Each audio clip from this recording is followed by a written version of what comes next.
नमस्कार सेविका ताईंनो, मी पुष्पवती चंद्रकांत मोरे, अंगणवाडी सेविका व्हिडिओ भगिनीनो तुमच्या आवडत्या चॅनलवर म्हणजेच ॲक्टिव्ह अंगणवाडी चॅनलवर तुमचं खूप खूप स्वागत करते।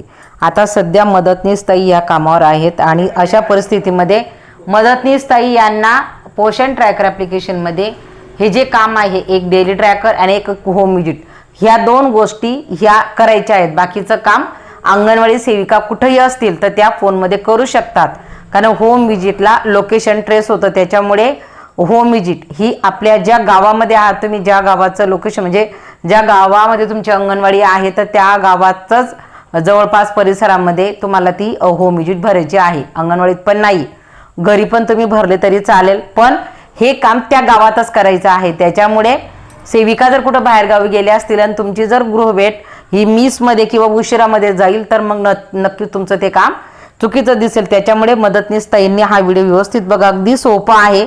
सेविका ताईंना हे काम येतं, परंतु आपण जर नवीन असाल तर नक्कीच हा व्हिडिओ जर पाहिला तर तुमच्या लक्षात येणार आहे। तर बघा, मी आजच्या व्हिडिओच्या माध्यमातून तुम्हाला डेली ट्रॅकरच्या संदर्भात इथं सांगितलं। आता गृहभेट कशी भरायची ते त्याच्यासाठी आपल्याला गृहभेटी ऑप्शनला दररोज क्लिक करायचं, म्हणजे तुमची गृहभेट आलेली आहे किंवा नाही याच्यासाठी। तर हे गृहभेट ऑप्शन आहे बघा मराठीमध्ये, गृहभेटी, याच्यावर आपल्याला क्लिक करायचे। याच्यावर क्लिक केल्याबरोबर तुमच्या लक्षात येऊन जातं की गृहभेट आलेली आहे किंवा नाही। तर बघा, असं आलं म्हणजे समजून घ्यायचं की ही गृहभेट आलेली आहे। हे बघा, तुम्ही जर पाहिलं तर एक गृहभेट ही आलेली आहे। तर मग आपल्याला काय करायचं आहे, आता ही आलेली जी गृहभेट आहे अगदी सोपं आहे, तुम्ही आरामात देऊ शकता। तर बघा, भेट द्या, तर इथं तुम्हाला या ऑप्शनला क्लिक करायचं आहे। याच्यावर क्लिक केल्यानंतर ह्या पद्धतीचं ऑप्शन येतं। तर तुम्हाला हा जो व्हिडिओ आहे तो याच्यावर आपल्याला क्लिक करून तो बघून घ्यायचा आहे, म्हणजे समोरच्या लाभार्थ्याला तो ऐकू द्यायचा आहे की कशा पद्धतीने त्याच्यात काय काय माहिती सांगितली जाते। हे जे सगळे खाली मुद्दे आहेत ते सगळे मुद्दे कव्हर झालेले असतात आणि हे सगळं ऐकून झालं की त्याच्यानंतर मग पुढीलवर क्लिक करायचं आहे आपल्याला।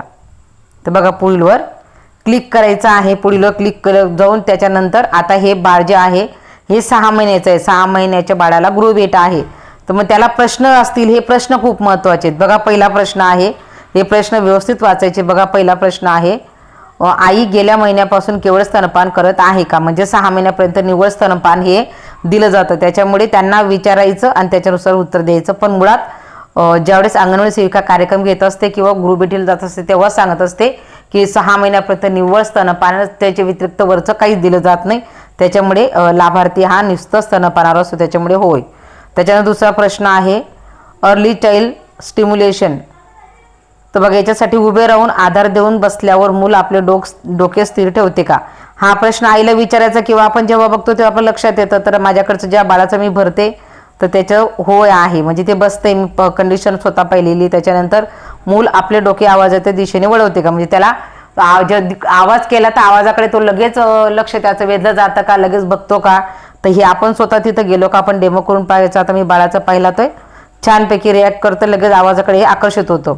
मूल एखाद्या वस्तूपर्यंत पोहोचण्याचे किंवा पकडण्याचा प्रयत्न करते का, साधा आपला बोट दिला तर बोट पकडतं, म्हणजे ते बाळ पकडते। त्याला एखादं खेळणं दिलं ते पकडण्याचा प्रयत्न करतो। त्याच्यामुळे हा 6 महिन्याचं बाळ त्या सगळ्या कृती करत असतं। तरी देखील आपण आईला विचारायचं, प्रत्यक्ष आपण ते बघून पण घ्यायचं। मूल मोठ्याने हसणे किंवा रडण्याची आवाज काढते का, तर यस काढते, त्याच्यामुळे होईल। त्याच्यानंतर रडण्याखेरीज मूल आ ई ऊ सारखे आवाज बडबडायला लागले का, तर ह्या 6 महिन्यामध्ये ते बाळ ते पण करत असतं, त्याच्यामुळे हे पण होय। आणि आपण स्वतः जितका 15-20 मिनिटं तिथे थांबू तेवढ्या कालावधीमध्ये आपल्याला ते दिसून पण जातं। मुलाला आरशात स्वतःकडे पाहणे आवडते का, आता हे याच्यामध्ये थोडं कन्फ्युजन होऊ शकतं। तर बाळाला अजून तेवढं कळतं की नाही, त्याच्यामुळे मी ते पाहिले नाही, त्याच्यामुळे नाही म्हणते। कदाचित याचं उत्तर देखील हो येऊ शकतं। आणि हे सगळं झाल्यानंतर मग आपल्याला, आणि इथं तुम्ही थोडंफार खालीवर येऊन नाही हा हो नाही जरी म्हटलं तरी काही फरक पडत नाही। त्याच्यानंतर सबमिट, पण प्रत्यक्ष कृती जर पाहिली तर तुम्हाला बेटर जाईल। त्याच्यामुळे सगळं भरून सगळ्या प्रश्नांचे उत्तर दिल्यानंतर मग सबमिटवर क्लिक करायचं आहे। सबमिटवर क्लिक झालं तर तुमची जी गृहभेट आहे ती पूर्ण होते आणि ती पूर्ण झाल्यानंतर फक्त मग आपल्याला काय करायचं असतं, परत जावर क्लिक करायचं आहे।